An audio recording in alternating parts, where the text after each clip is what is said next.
So come with me as we enter Los Angeles from three dimensions: the past, the present, and the future.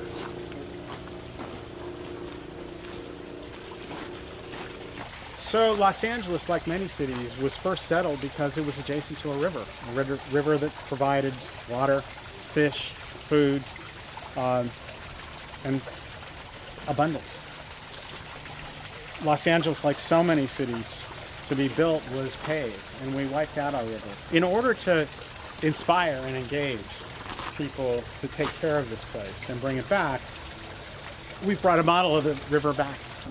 We bring thousands of people here, kids, but also agency heads, to remind them of what was here before and how this ecosystem functioned. That trees, mulch, soil, everything that grows under trees, how that produces this environment that can capture water, clean it, sink it back in the ground, and ultimately yield a sustained water supply, our creeks, and recharge the aquifer. And to see that that's scientific, but it's also beautiful.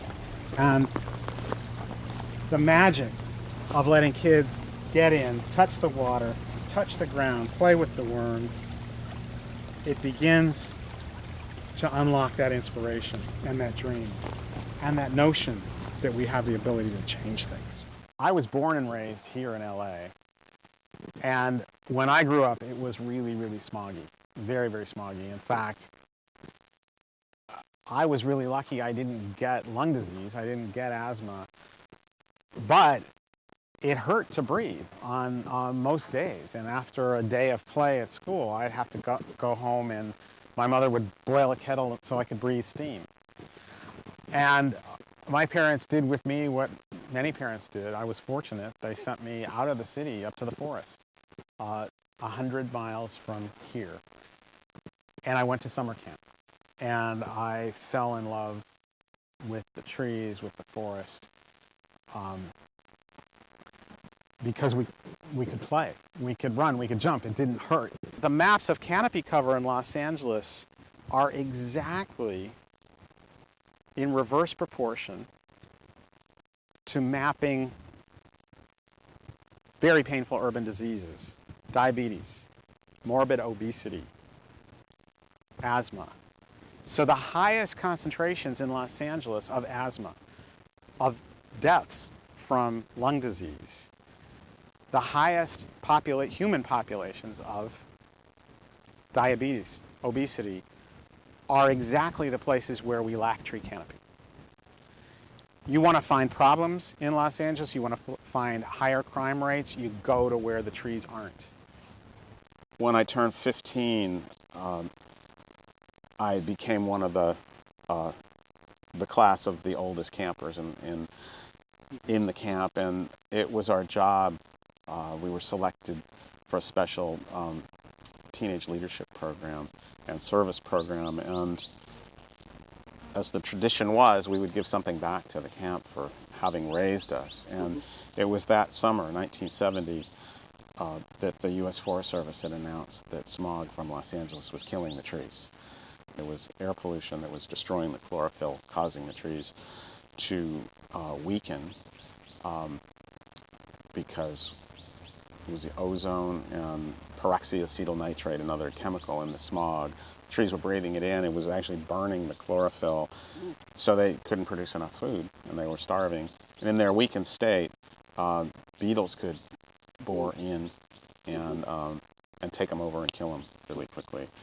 And so we were told that at the rate that the forest was dying, that there wouldn't be one left by the year 2000 unless something was done.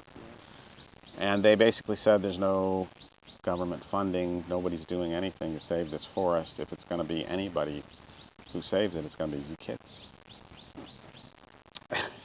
And that was just a couple months after the first Earth Day. So we were fired up, and we were told that there were trees that were smog tolerant that could be planted. So my fellow campers and I looked around and saw areas in our camp that were hurting. We could see where some trees had died. But there was one blotch right in the middle where, to control dust, the camp had laid down oil every year, and it was a place where we would play baseball and they would park trucks. And we decided to tear that up and make it a meadow and plant it with smog-resistant trees. And we spent 3 weeks working our butts off, swinging picks, removing this layer of tar so the soil could actually breathe, planting seeds, planting grass, building walls, fertilizing the land, planting smog-resistant trees. And it was 12 guys and 12 girls. We were 15 and 16 years old, doing amazingly hard work, swinging picks, breaking rocks. Aside from the fact that the girls were wearing bathing suits and it looked like we were doing prison labor, except, so it was the same work, but teenagers getting to do something to make a difference, using our passion, our anger, our hurt, our vision, getting to put that to work. We took that piece of dead land, and in 3 weeks it was a beautiful meadow. We're getting ready to get back on the bus, and everyone's crying and hugging, and the camp director huddled us together, and he said, if it's this important to you, take it home and make it real in the city. And I did. And I finally ran out of things that wouldn't work, and TreePeople launched. Probably what always rises to the top is this incredible relationship and partnership between trees and people that over the 40 years I've been doing this work, we found they're inseparable. And which is why TreePeople is one word. We've all learned, everybody who is planting trees in cities for sure, that you can't plant a tree and walk away from it if you expect it to live. The average lifespan of an urban tree in America is 6 years, according to the Forest Service and American Forests. Well, why is that? The environment in cities is so hostile because of the lack of water, 24 hours of light, high wind, high heat, and people who will damage them if they don't feel a relationship with them. Those two things kill trees. No solution that we see with trees is viable without people and trees working together. When we moved into the city and started planting, people loved, they asked us to come to their neighborhoods, and we would plant and we would involve them. And it was pretty deep involvement, except we did the heroic stuff. We got the permits, we cut the concrete, we brought them out to help us plant.